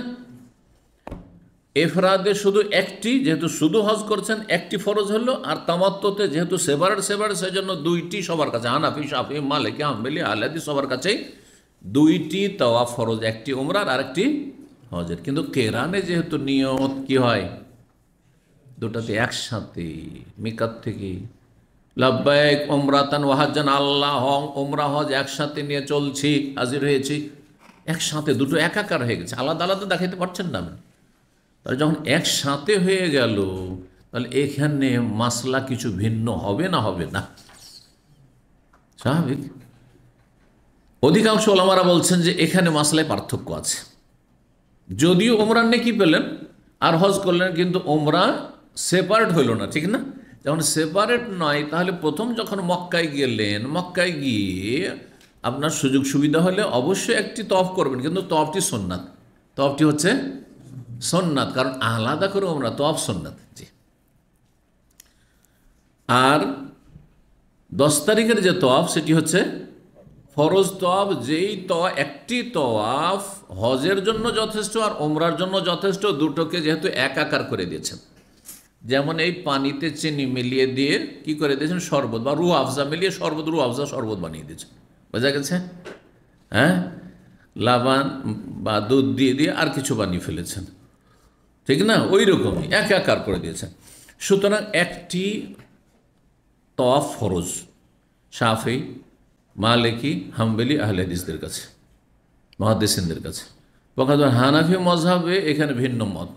হানাফি মযহাব বলছেন যে কেরানে যেহেতু দুটো ইবাদত হচ্ছে, উমরাও হচ্ছে হজ হচ্ছে, যদি একসাথে হচ্ছে সেজন্য দুটো তওয়াফ ফরজ এবং দুটো কি, হ্যাঁ সাই ফরজ, কথা বলে দুটো সাই ফরজ, সাইও দুটি, দুইবার সাই করতে হবে তাদেরকে। তো এই জন্য আলাদা করে নিয়ে এসছেন। জি, 1638 নম্বর হাদিস মা আয়েশা রাদিয়াল্লাহু তাআলা আনহা বর্ণিত, বলছেন খারাজনা মা রাসূলিল্লাহ সাল্লাল্লাহু আলাইহি ওয়াসাল্লাম, আমরা বের হলাম ফি হাজ্জাতিল ওয়াদা, বিদায় হজে, ফা আহলালনা বিউমরা, আমরা উমরার তালবিয়া পাঠ করলাম। সুম্মা কালা, উমরার তালবিয়া কারা পাঠ করেছেন? যারা কোরবানির সাথে নিয়ে আসেননি, সেটাও পরে এসে, কিন্তু এইখানে মক্কায় আসার পরে নিয়ত বদলেছেন, সংক্ষেপ করে দিয়েছেন তিনি। সুম্মা কালা বলছেন মান কানা মা হাদিয়ুন, যার কাছে কোরবানি পশু আছে, ফালিয়ুহিল্লা বিল হজ ওয়াল উমরা, সে যেন হজ উমরা একসাথে তালিয়া পাঠ করেন, হজ কেরান করে, হালাল হতে পারবে না যেহেতু। সুম্মা লা ইলাহা, তারপর হালাল হতে পারবে না, হাত্তা ইয়াহিল্লা মিনহু, যতক্ষণ পর্যন্ত দুটো থেকে হালাল না হবে 10 তারিখে। ফাকাদেম তো মক্কা তাও আনা হাইজ, আমি মক্কা আসলাম আর আমি ঋতুবতী হয়ে গেলাম, মাসিক হয়ে গেল। ফালাম মক্কাজাইনা হাজ্জানা, যখন আমরা হজ সম্পন্ন করলাম, আর সালানিম আব্দুর রহমান এলাত্তানিম, তখন আমাকে আমার বড় ভাই আব্দুর রহমানের সাথে পাঠিয়ে দিলেন তানঈম নামক স্থানে, হারামের বর্ডারে। ফাতামার তো সেখান থেকে ওমরা করে আসলাম, সেখানে পরে মসজিদ কায়েম হয়েছে। এটি মিকাত নয়, এটি মক্কার লোকেরও মিকাত নয়, আর বাইরের লোকেরও মিকাত নয়। বাইরের লোকের তো নয় একবারে, আর মক্কার লোকের জন্য মিকাত নয়, বরং মক্কার লোককে হারামের বর্ডারে যেতে হবে, কিন্তু এটা কোনো মিকাত বলে গণ্য নয়। মিকাত হচ্ছে 5টি। কথা বোঝা গেছে? জি। মক্কার লোকের জন্য সতর্কতা যে তারা হারামের বাইরে থেকে একটু তালবিয়া পাঠ করে আসবে ওমরাতে, কিন্তু হজে বাড়ি থেকে যেতে পারবে, হজে বাড়ি থেকে যেতে পারবে, যেহেতু আরাফাতে গিয়ে হারামের বাইরে যাচ্ছে। তারপরে ওমরা করলাম। ফাকালা নবী সাল্লাল্লাহু আলাইহি ওয়াসাল্লাম বললেন, হাজিহি মাকানা ওমরা থেকে, এটা হচ্ছে তোমার যে ওমরা যেটা করতে পারোনি মাসিকের কারণে, সেটার বিকল্প, সেটার জায়গায়। ফাতাফাল্লাযিনা আহাল্লু বিল উমরাত, তওয়াফ করলো ওই সব লোকেরা যারা ওমরার তালবিয়া পাঠ করেছিল, মানে যারা হজে তামাত্তু করেছিল তারা তওয়াফ করলো। সুম্মা হাল্লু, তারপরে তারা হালাল হয়ে গেল, পূর্ণ হালাল হয়ে থাকলো 8 তারিখ পর্যন্ত। 8 তারিখে ইহরাম বেঁধে চলে গেল মেনা। সুম্মা তাওয়াফু তাওয়াফান আখার, তারপর আর একটি তওয়াফ করলো বাদান রাজাও মিন মেনা, মেনা থেকে ফিরে আসার পরে, মেনা থেকে ফিরে আসার পরে আর একটি তওয়াফ করলো। কারা? হজে তামাত্তু করে, কারণ ওমরা আলাদা আর হজ আলাদা।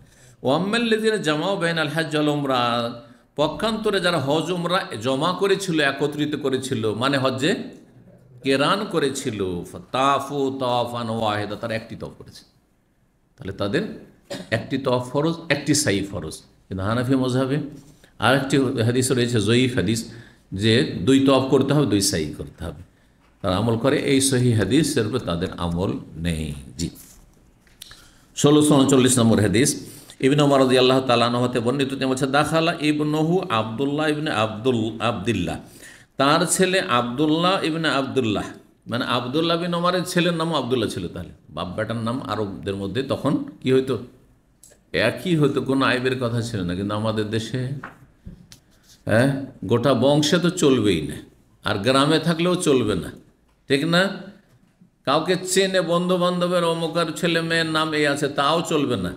আর এখন তো আরও অন্য রকমের একটা পরিবর্তন এসছে। যদি দেখে যে বাঙালি সমাজে এই নামটা কোথাও আছে, সে না, এরকম নাম চলবে না, বাহির থেকে কোথাও ধার করে নিয়ে আসতে হবে, গোটা দেশে যেন এরকম নাম না থাকে। টেন্ডেন্সি, সে নামের অর্থ হোক আর ঘোড়ার ডিম হোক, অর্থ দরকার নেই, ওকে বাস নতুন লাগছে। এটা হচ্ছে বাঙালি টেন্ডেন্সি এখন, না মোটেই না। আলহামদুলিল্লাহ, এই জন্য আমি সব পুরাতন নাম রেখেছি, 1400 বছর আগের নাম সব রেখেছি, আলহামদুলিল্লাহ।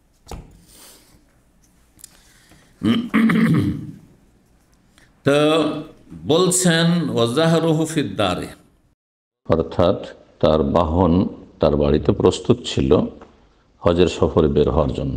ফাকাল ইন্নী লা আমানা ইয়াকুনাল আম বাইনান নাসি কিতালুন, আমি নিরাপদ নয় বা নিরাপদ মনে করছি না যে এই বছরে কি হইতে পারে, মানুষের লড়াই হইতে পারে।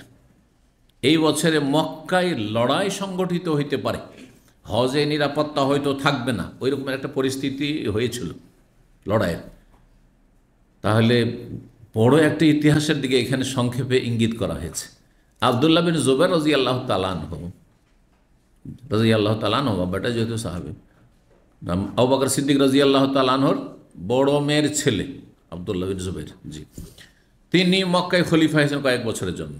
আব্দুল মালিক বিন মারওয়ানের যুগে, ওমাইয়া বংশের যুগে, ওমাইয়াদের জুলম অত্যাচার আর শোষণ আর স্বজন প্রীতি আর লুটপাটের কারণে তিনি বলছেন, না, এদের আনুগত্য করব না। আর অনেক মক্কা মদিনার লোকেরা কেউ মানতেও চাইছিল না, আর তাদের রাজধানী কোথায়? শাম দেশে, দামেস্কে, তো তাদেরকে মানতেও চাইছিল না। তো মক্কা মদিনার হিজাজের যত সেই যুগের সাহাবায়ে কেরাম তাবেঈন, তাদের মত হচ্ছে যে অন্য কেউ খলিফা হোক, অন্য কেউ খলিফা হোক, এই জালিম খলিফা চাই না, এই বংশের খলিফা চাই না, ইয়াজিদের বংশের বা এই বংশে এই সব বংশের খলিফা চাই না। তো এরকম ব্যাপারটা ছিল। তো মক্কা মদিনার লোকেরা শুরু থেকে আনুগত্য করেনি এর ওমাইয়া বংশের, এরা আব্দুল্লাহ বিন জুবাইরের সাথে বায়াত করে নিয়ে খলিফা হয়ে যান। কিন্তু শক্তিশালী হচ্ছে এই ওমাইয়া বংশের রাজত্ব। তখন আব্দুল মালিক বিন মারওয়ান দেখলো যে ইবনে জুবাইরকে রাজি করতে পারলাম না আমার বায়াতের জন্য, আমার আনুগত্যের জন্য, সে আলাদা রাষ্ট্র কায়েম করে ফেললো, মক্কা মদিনা থেকে আমাদেরকে বেদখল করে ফেললো, মক্কা মদিনা আমাদের আওতাভুক্ত হইল না। তখন সে চয়ন করলো নেতা হিসাবে কুখ্যাত জালেম খনি হাজ্জাজ বিন ইউসুফকে, বাসরার গভর্নর। বাসরার গভর্নর কত যে খনি ছিল, যদি দেখতো যে সামান্য এরা আমাকে পছন্দ করে না, আর সে এত বাকপটু ছিল, হ্যাঁ বক্তা, ভালো বক্তা ছিল, বাগ্মী বক্তা ছিল, তার 2 লাইনের বক্তব্য আছে। সে জুমার খুতবায় বলছে ইন্নী লা আরা রউসান কাদ আইনাআত, আমি কিছু মাথাকে দেখছি এগুলো পেকে গেছে। মাথাগুলো খেয়েছে, পেকে গেছে, মানে কিছু মানুষের মাথা পেকে গেছে। আইনাআত, গাছের ফল যেমন পেকে গেল, গাছের ফল পাকলে কি করতে হয়? পাড়তে হয়। হ্যাঁ, বুঝতে পারছেন তাহলে। হ্যাঁ, ওয়াহানা কেতাফোহা, এখন যখন এই পেকে গেছে এই মাথাগুলো, তো এইগুলোকে কেটে বাড়িতে নিয়ে আসতে হবে। হ্যাঁ, ওয়া ইন্নী লা সাহেবহা, আর আমি এই কাজ করব, যে এই মাথাগুলোকে সবকে কাটবো। জি, 1,20,000 লোককে ধরে ধরে বন্দি করে মেরেছে এই জালেম কুখ্যাত। হ্যাঁ, তায়েফের সাকিব বংশ, দুর্দান্ত বংশেরই এই কুখ্যাত সন্তান। তো আলাইহি মিনাল্লাহি মা ইস্তাহিকু, যা আফজা ইলা মা কদ্দাম, বদদুয়া দেওয়ার দরকার নেই, লানত করা জায়েজ নয় কোনো মুসলিম ফাসিককে, কুখ্যাত হইল। কিন্তু এতটা বলো, যা কিছু করেছে পেয়ে গেছে, যা কিছু করেছে পেয়ে গেছে। তাবেঈনদের যুগের লোক, কিন্তু তার মানে এই নয় যে তাকে রাহিমাহুল্লাহ বলবেন না, মোটেই জায়েজ নয় রাহিমাহুল্লাহ বলা। জি, তো এই ব্যক্তি আসলে মক্কায় এসে দেখছে যে সহজে আবদুল্লাহ বিন জুবাইর এবং তার সেনাবাহিনী মুজাহিদিনদেরকে পরাস্ত করতে পারছে না। তখন সে কাবা ঘরের ওপর সেই যুগের আপনার যেটাকে বলা হয় আপনার পাথর নিক্ষেপ করার জন্য তোপ তোপ তোপ বলা হয়, তোপ বুঝেন? হ্যাঁ, কী বলে, আরেকটা ভাষাও আছে, তোপ, হ্যাঁ কামান, আহসান, কামান, কামান নিযুক্ত করেছিল, মিনজানিক যেটাকে বলা হয় মিনজানিক, আর সেটা দিয়ে বড় বড় পাথর দিয়ে আক্রমণ করেছিল। কাবারও ক্ষয়ক্ষতি হয়েছে, হারামের চারিদিকের ক্ষয়ক্ষতি হয়েছে, এবং বহু মানুষকে হত্যা করেছে এই আল্লাহর ঘরের চারপাশে হারামে। আবদুল্লাহ বিন জুবাইরকে শহীদ করেছে এবং 7 দিন ধরে ফাঁসিতে ঝুলিয়ে রেখেছে, নামাইতে দেয়নি, জানাজা পড়তে দেয়নি, তারপরে জানাজা হয়েছে। আল্লাহু আকবার। এই জালেমরা তো যাই হোক, যুগে যুগে যারা জালেম, বড় কষ্ট পেয়ে মরেছে জালেমগুলো, এদের ঘটনা আছে, সময় নেই বলার। আর তারপরে যে কোনো জালেমের পরিণাম ভালো হয় না। ইন্নাহু লা ইফলিহু যালিম, আল্লাহ বলছে জালেম কখনো রেহাই পায় না, জালেম কখনো সফলকাম সাকসেস নয়, যতই জুলুম করুক না কেন। সে মুসলিম সমাজের জালেম করুক আর কাফের সমাজের বিজাতি জালেম করুক, জালেমের পরিণাম ভয়াবহ পরিণাম দুনিয়াতে আখিরাতে। জি, তো যাই হোক, এই যে ওইটা বছর ছিল হজের বছর, হজের সময় কাছে আসছিল, তো বলছে আমি নিরাপদ নয় যে এই বছরে লড়াই হইতে পারে। ফায়াসুদ্দুক আনিল বাইতে, হয়তো তুমি বাইতুল্লাহ পর্যন্ত পৌঁছিতে পারবে না, তুমি এদিকে তালবিয়া পড়ে হজে বেরিয়ে চলে যাচ্ছ, যেতে পারলে না, তখন বাধাগ্রস্ত হয়ে যেতে পারতো, যেও না নয়। ফালাও আকামতা, সুতরাং এইখানে যদি মদিনায় অবস্থান করো, যেও না। ইবনে ওমর যেহেতু মদিনায় থাকতেন রাদিয়াল্লাহু তাআলা, তার ছেলেকে বললেন যেও না। দাখাল ইবনে আব্দুল্লাহ উদাহরফিদা ফাকালা, না, ছেলে বলছে বাপকে, মুরব্বী হয়ে গেছেন, আবদুল্লাহ বিন ওমরের বয়স হয়ে গেছে, বাপকে পরামর্শ দিয়েছে ফালাও আকামতা, প্রতি বছর হজ করতে যেতেন আবদুল্লাহ বিন ওমর রাদিয়াল্লাহু তাআলা। তো আব্বাকে বলছেন, আব্বা আপনি যান না, না হয়। ফাকালা, বলছেন কাদ খারাজা রাসূলুল্লাহ সাল্লাল্লাহু আলাইহি ওয়াসাল্লাম, যাবো না কেন, নবী সাল্লাল্লাহু আলাইহি ওয়াসাল্লামের সুন্নাত মওজুদ রয়েছে, এইরকম হইলে কি করতে হবে তাও আমার জানা আছে, যাবো হজে, যদি না যেতে পারি, রাস্তায় বাধাগ্রস্ত হয়, কি করতে হবে করণীয় তাও মাসলা জানা আছে, হুদাইবিয়ার ঘটনা জানাই আছে। নবী সাল্লাল্লাহু আলাইহি ওয়াসাল্লাম যদি বাধাগ্রস্ত হয় তো আমি হইলাম তো কি হইল, কিন্তু যাবো, যাও। বলছেন কাদ খারাজা রাসূলুল্লাহ, রাসূলুল্লাহ বেরিয়ে গিয়েছেন, এরকম পরিস্থিতি। ফাহালা কুফার কোরাইশ বাইনা বাইনাল বাইতে, কিন্তু কোরাইশ বংশের কাফেররা তার মাঝে বাইতুল্লাহর মাঝে অন্তরায় হয়ে দাঁড়ায়, যেতে দেয় না, বাধা দিয়ে দেয়। ফাইন হিলা বাইনি ও বাইনাহু, সুতরাং আমার মাঝে আর কাবা ঘরের মাঝে যদি কোনো কিছু অন্তরায় হয়, বাধাগ্রস্ত হই, আফআলু কামা ফাআলা রাসূলুল্লাহ, যেমন রাসূলুল্লাহ করেছেন ওইরকম আমিও করব, আমিও ওখানেই কোরবানি পশু আছে জবাই টবাই করে দেবো, আর হালাল হয়ে যাবো, ফিরে চলে আসবো। লাকাদ কানা লাকুম ফি রাসূলিল্লাহি উসওয়াতুন হাসানাহ, সূরা আহজাব আয়াত 21, আল্লাহ বলেছেন রাসূলুল্লাহর ভিতরে তোমাদের জন্য রয়েছে উত্তম আদর্শ। সুম্মা কাল, তারপর বলে উশহিদুকুম আন্নী কাদ আওজাবতু মা উমরাতি হাজ্জান আমি তোমাদেরকে সাক্ষী রাখছি যে আমি আমার উমরার সাথে হজকেও অপরিহার্য করে নিলাম বা আমার ওপর বিধিবদ্ধ করে নিলাম, মানে দুটো নিয়ে একসাথে করলাম, হজে কেরান করলেন ওই বছর। যেহেতু মারামারি হইতে পারে, যুদ্ধ হইতে পারে, এরকম নিরাপত্তাহীনতা খানিকটা আছে, সুতরাং আলাদা আলাদা না করে একসাথে করিনি দুটো। কাল বলছেন সুম্মা কাদিমা, তারপরে আসলেন, ফাতাফ আল্লাহমা তওয়াফান ওয়াহিদা, আবদুল্লাহ বিন ওমারও একটি তওয়াফ করেছেন, একটি তওয়াফ করেছেন। কিসের একটি তওয়াফ? 10 তারিখের ফরজ তওয়াফ, আর প্রথমটি সুন্নাত, ও সেটি ওয়াজিব নয়, সেটা এতে গণ্য নয়। আর এখানে তওয়াফ মানে এর আগে আলোচনা বলেছি যে সাফা মারওয়ার সাই, একটি সাই যথেষ্ট। যদি কেউ হজ্জে কেরান করে 2বার সাই করার প্রয়োজন নেই। যদি প্রথমখানে তওয়াফে কদুমের সাথে সাই করে নিয়ে থাকে ওইটাই যথেষ্ট, আর 10 তারিখে সাই করার দরকার, শুধু তওয়াফ করবে। আর যদি প্রথম দিন না করে থাকে, শুধু তওয়াফ করে হয়তো সাফা মারওয়া সাই করেনি, তাহলে তো সাই হয়নি, তাহলে 10 তারিখে তওয়াফে ইফাজার পরে তারপরে সাই করবে। জি, 1640 নম্বর হাদিস। ইবনে ওমর রাদিয়াল্লাহু তাআলা আনহু বর্ণনা করছেন, আরাদ আল হাজ্জা আমা নাজাল আল হাজ্জাজ ইবনে জুবাইর। এই যে এইখানে একটু কিছু খোলাসা হচ্ছে, আগের হাদিসটা, আগের ঘটনা বলে ফেলেছি। হজ করার ইচ্ছা পোষণ করলেন, হজ করার ইচ্ছা পোষণ করলেন ইবনে ওমর রাদিয়াল্লাহু তাআলা আনহুমা আমা নাজাল আল হাজ্জাজ, যেই বছর হাজ্জাজ বিন ইউসুফ জালেম এসেছিল ইবনে জুবাইরের উপর আক্রমণ করার জন্য। ইবনে জুবাইরকে আব্দুল্লাহ বিন জুবাইর। ফাকিল আল্লাহ, তখন তাকে বলা হলো, ইবনে ওমরকে বলা হলো, ইন্নান নাসা কায়নুন বাইনহুম কিতাল, মানুষের মাঝে এই বছরে যুদ্ধ হতে পারে, লড়াই হইতে পারে। ওয়াইন্না নাখাফ আইয়া সুদ্দুক, আমাদেরকে ভয় লাগছে যে আপনাকে বাধাগ্রস্ত করবে, রাস্তায় আর যেতে পারবেন না। হ্যাঁ, সুতরাং আপনি এবছর না হয় হজে যেন না। ফাকালা, তখন তিনি বলেন, লাকাদ কানা লাকুম ফি রাসূলিল্লাহি উসওয়াতুন হাসানা ইযান আসনাউ কামা সানা রাসূলুল্লাহ, যেমন রাসূলুল্লাহ করেছেন ওইরকম আমিও করবো, হুদাইবিয়ার সন্ধি যেমন করেছেন। ইন্নী উশহিদুকা, আমি তোমাদেরকে সাক্ষী রাখছি, আন্নী কাদ আওজাবতু উমরাতান, আমি উমরা আমার আবশ্যক করে নিলাম, আর হজের সাথে উমরা একসাথে নিয়ত করে নিলাম। সুম্মা খারাজা, তারপর বেরিয়ে গেলেন। হাত্তা ইযা কানা বিজাহিরিল বাইদা, যখন বাইদা নামক স্থানের উঁচু এ জায়গায় গেলেন, এই জুলহুলাইফার কাছে উঁচু জায়গা, দেখুন একটা উঁচু আছে, জুলহুলাইফার মিকাতটা নিচু জায়গাতে আছে, খেয়াল করেছেন, আর রোডটা উঁচা। হ্যাঁ, তো ওই জায়গাটি যখন উঁচা হতে লেগেছে, কাল আম্মা শানুল হাজ্জ ওয়াল উমরা ইল্লা ওয়াহিদ, প্রথম তো উমরারই নিয়ত করেছিলেন, কিন্তু তারপরে তিনি ওখানে গিয়ে যখন এহরাম বাঁধছেন তখন বলছেন হজ উমরা তো একই ধরনের ইবাদত, সুতরাং উশহিদুকা, তোমাদেরকে সাক্ষী রাখছি, আন্নী কাদ আওজাবতু হাজ্জান মা উমরাতি, উমরা আর হজ একসাথেই করে নিলাম, হজ্জে কেরান করে নিলাম। তাহলে কোনো মানুষ যদি হজে তামাত্তু করার সুযোগ থাকে তারপরও যদি কেরান করে জায়েজ, 3 হজের যে কোনো হজ করা জায়েজ, তবে উত্তম হজ হচ্ছে তামাত্তু হজ, প্রথম হজ যেটা জীবনের, সেটা উত্তম করার চেষ্টা করা উচিত, তাও জরুরি বলা যাবে না। জি,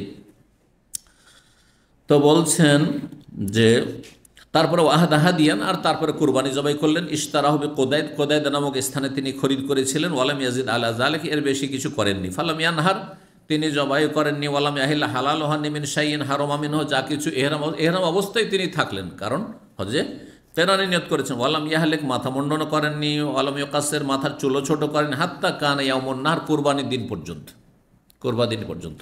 হানাফি মাযহাবে যেহেতু কেরান উত্তম, সেই জন্য বাংলাদেশ থেকে এমন কিছু হুজুর টাইপের লোকেরা আসে, 1 মাস আগে এসছে, যে প্রথম ফ্লাইটে দ্বিতীয় ফ্লাইটে চলে আসবে, তারপর এহরাম পরেই ঘুরে বেড়াচ্ছে, এহরাম পরে এহরাম বদলাচ্ছে, 1 মাস 1.5 মাস 40 দিন ওইভাবেই থাকছে। তো করছে কষ্ট, কিন্তু এই কষ্ট করার কোনো প্রয়োজন নবী সাল্লাল্লাহু আলাইহি ওয়াসাল্লাম তাগিদ করেছেন এবং আকাঙ্ক্ষা করেছেন যে আমার কাছে কোরবানি পশু না থাকলে এমনটাই করতাম, সেই জন্য উত্তম হচ্ছে হজ্জে তামাত্তু। তারপরে কোরবানি করার ফানাহারা হালাকা, মাথা মুন্ডন করলেন 10 তারিখে। ওরা আর আনকাদ কাজা তাওয়াফাল হজ ওয়াল উমরা বিতাওয়াফিল আউয়াল, আর তিনি মনে করলেন যে তিনি হজ উমরার সাই কমপ্লিট করেছেন, সম্পূর্ণ করেছেন বিতাওয়াফিল আউয়াল, প্রথম তাওয়াফ মানে প্রথম সাই দিয়ে, ওই যে এসেই সাই করেছেন, ওই সাইটাই কি হয়ে গেছে, যথেষ্ট হয়ে গেছে, আর সাই দ্বিতীয়বার করেন। এখানে তাওয়াফ বলতে সাই। ওয়াকাল ইবনে ওমর, আব্দুল্লাহ ইবনে ওমর বলছেন, কাযালিকা ফাআলা রাসূলুল্লাহ, এইভাবেই রাসূলুল্লাহ সাল্লাল্লাহু আলাইহি ওয়াসাল্লাম করেছেন। ৭৮ নম্বর অধ্যায়, বাবু তাওয়াফি আলা উযু। এই অধ্যায় হচ্ছে উযু অবস্থায় তাওয়াফ করা, উযু অবস্থায় বিনা উযুতে তাওয়াফ না করা। এই মর্মে কি জানা আছে? তাওয়াফের জন্য উযু শর্ত না শর্ত নয়? শর্ত। অধিকাংশ আইম্মায়ে ইখতিলাফ আছে, ইজমা নাই, মাসলা। ইমাম মালিক, শাফেঈ আহমদ, 3 ইমাম আহলুল হাদিস মুহাদ্দিসিনদের কাছে উযু শর্ত তওয়াফের জন্য, উযু শর্ত তওয়াফের জন্য। ইমাম আবু হানিফা বা হানাফি মাযহাবে উযু শর্ত নাই, উযু করা ভালো। বাইতুল্লাহর তওয়াফের জন্য উযু করা উত্তম, ভালো, কিন্তু শর্ত নাই। মানে বিনা উযুতে কেউ যদি তওয়াফ করে তওয়াফ হয়ে যাবে। তারপরে যে তওয়াফের 2 রাকাত নামাজ পড়ে তখন উযু করতে হবে, কারণ তখন তো নামাজ তো আর বিনা উযুতে হবে না। বুঝতে পেরেছেন? ইমাম শাইখুল ইসলাম ইবনে তাইমিয়া রাহিমাহুল্লাহ তিনি অনেক সময় অন্য মতকে প্রাধান্য দিয়েছেন। তিনি একজন বড় মুজতাহিদ ছিলেন। যদি আবু হানিফা, শাফি, মালিক, আহমদের যুগ হইতো তাহলে তার নামে একটা মযহাব কায়েম হতো। এত বড় ইমাম ছিলেন। ইমাম আবু হানিফা, শাফি, মালিক, আহমদ চাইতে কোনো ক্রমে তিনি কম এলেমওয়ালা মানুষ না। কোনো ক্ষেত্রে দেখা যায় সুবহানাল্লাহ, তার তাহকিক, তার গবেষণা, তার ইলম অন্য এই সমস্ত ইমামকে ছাড়িয়ে যাবে। আল্লাহু আকবার, এত আল্লাহ ইলম দিয়েছিলেন। জি, একবার কোনো কথা শুনলে ভাষা বুঝেন না। ছোটকালকার তার ঘটনা আছে জীবনে। দুইজনে ঝগড়া করেছে, তর্কাতর্কি, ঝগড়া মারামারি করেছে, ভাষা বুঝেন না, ওদের ভাষা বুঝতেন না, সবাই টেপ হয়ে গেছে। আর সেটা সাক্ষী শুধু তিনি বলছেন যে আমি ভাষা তো বুঝিনি, কিন্তু আমি বলতে পারবো কি কি বলেছি, এ কি বলেছে, ও কি বলে, সব বলতে পারবো। আল্লাহ কিছু কিছু মানুষকে আল্লাহ স্মৃতিশক্তি এত বেশি দিয়েছেন যে যেটা মুজিজার মতো, কেরামতের মতো, অলৌকিক, অসাধারণ। রাহিমাহুল্লাহ তিনি বলছেন যে তওয়াফের জন্য উযু শর্ত, এর অকাট্য দলিল নেই। সুতরাং উযু করা উত্তম। বিনা উযুতে আমরা তওয়াফ করবো না, ঠিক আছে, কিন্তু কেউ যদি করে নেই তো হয়ে যাবে। মানে আবু হানিফা রাহিমাহুল্লাহর মাযহাবকে তিনি দেখেন এই মাসলায় প্রাধান্য দিয়েছেন। অনেকে ভুল ধারণা রাখে এবং মিথ্যা অপবাদ দেয় যে আমরা নাকি মাযহাবের শত্রু আর আবু হানিফাকে আমরা ঘৃণা করি। দেখেন আবু হানিফা রাহিমাহুল্লাহর মাযহাবকে ইমাম ইবনে তাইমিয়া রাহিমাহুল্লাহ, ইবনে তাইমিয়াকে এই জনপুরি খবিস কাফের বলে। তারপরে এইরকম বেশ কিছু খবিসগুলো আছে ইবনে তাইমিয়া, তারপরে আহলে হাদিসকে তাইমি বলে। ইমাম আবু হানিফা রাহিমাহুল্লাহর মাসলাককে এই মাসলায় যেহেতু তিনি শক্তিশালী পেয়েছে দলিলের দিক দিয়ে, বলছেন যে এটাই ঠিক। 3 ইমামের মযহাবের বিপরীত তিনি ফতোয়া দিয়েছেন। এখন এত বড় ইমাম হানাফি মযহাবের দিকে গেল, আর 3 ইমাম এই দিকে, কোনটাকে প্রাধান্য দেবেন? এই ক্ষেত্রে আমরা যদি দেখি এই 20 শতাব্দীর পৃথিবীর 3 জন বড় আলেমের 2 জন, শেখ ইবনে বাজ এবং ইবনে উসাইমিন। শেখ ইবনে বাজ রাহিমাহুল্লাহ বলছেন 3 ইমামের সাথে, শাফি, মালিক, আহমদের সাথে এবং অধিকাংশ আহলুল হাদিস বা সালাফিরা, যে উযু শর্ত, উযু ছাড়া কি হবে না, তওয়াফ করা চলবে না। এটি ফতোয়া তার। পক্ষান্তরে শেখ ইবনে উসাইমিন রাহিমাহুল্লাহ তিনি বলছেন যে উযু শর্তের অকাট্য দলিল নেই।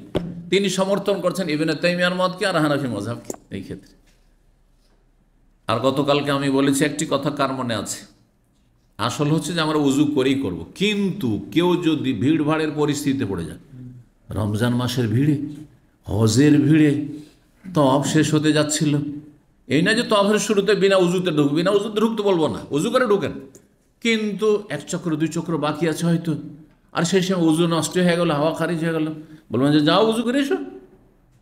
যেমন পেরেশানিতে পড়বে যে ওর বাস থাকলে দামামের লোক অনেক সময় তো বিদায় তো অফে এমন হয়, হ্যাঁ, যে বাসই ছুটে যায়, আপনার বড় সমস্যায় পড়ে যাবেন। আপনি ঢুকতেই পারলেন না, হয়তো আর সারাদিন আবার লেগে গেল হতে।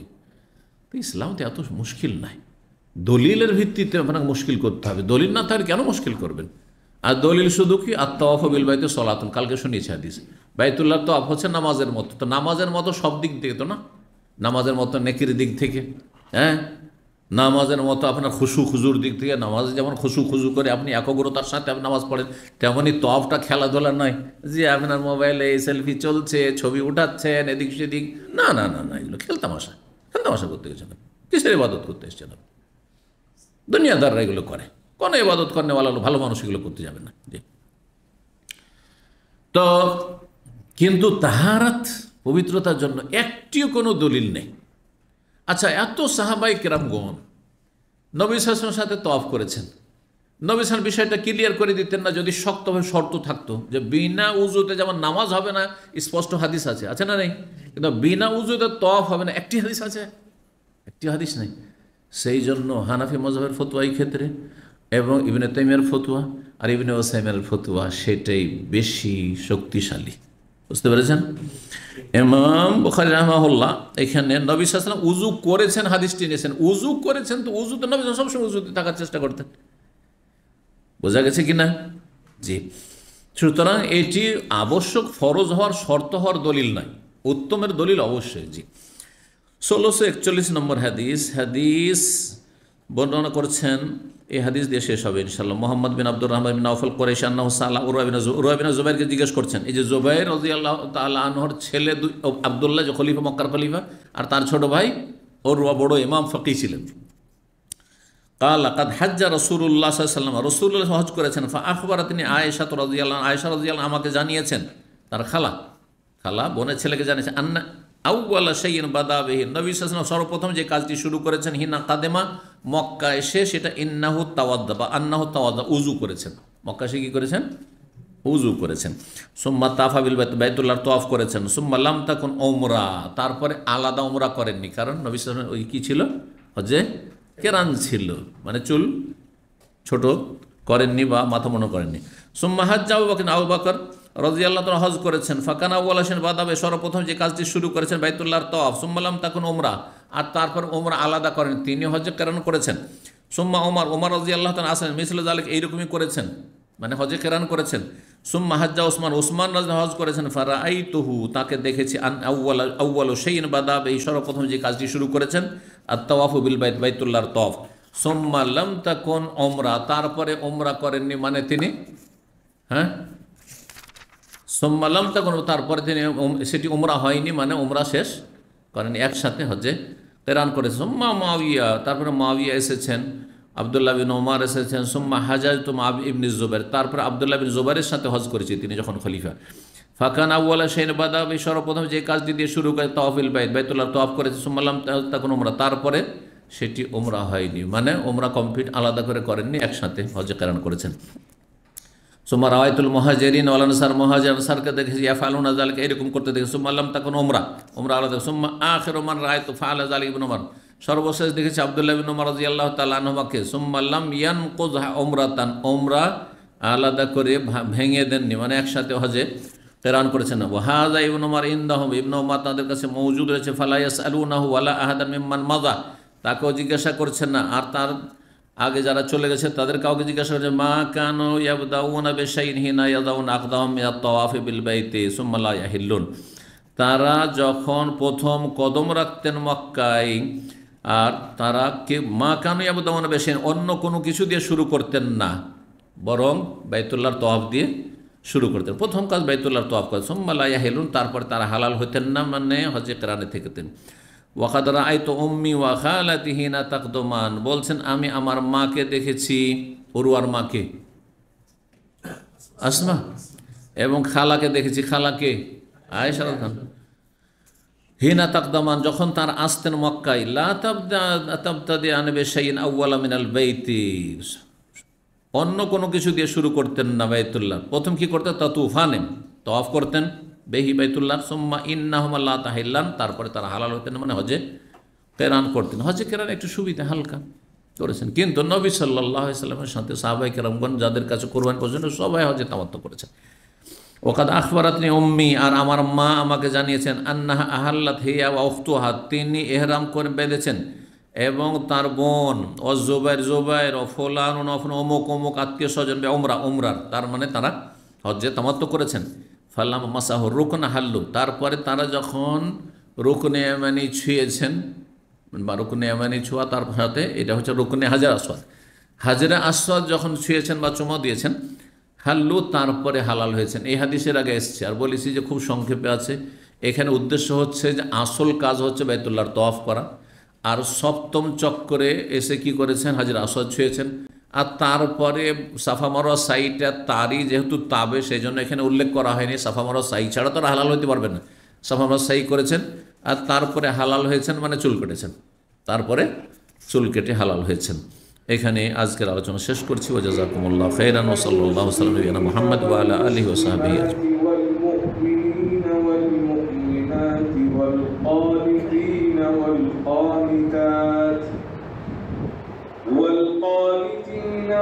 والقانتات والصادقين والصادقات والصابرين والصابرات والخاشعين والخاشعات والمتصدقين والمتصدقات والصائمين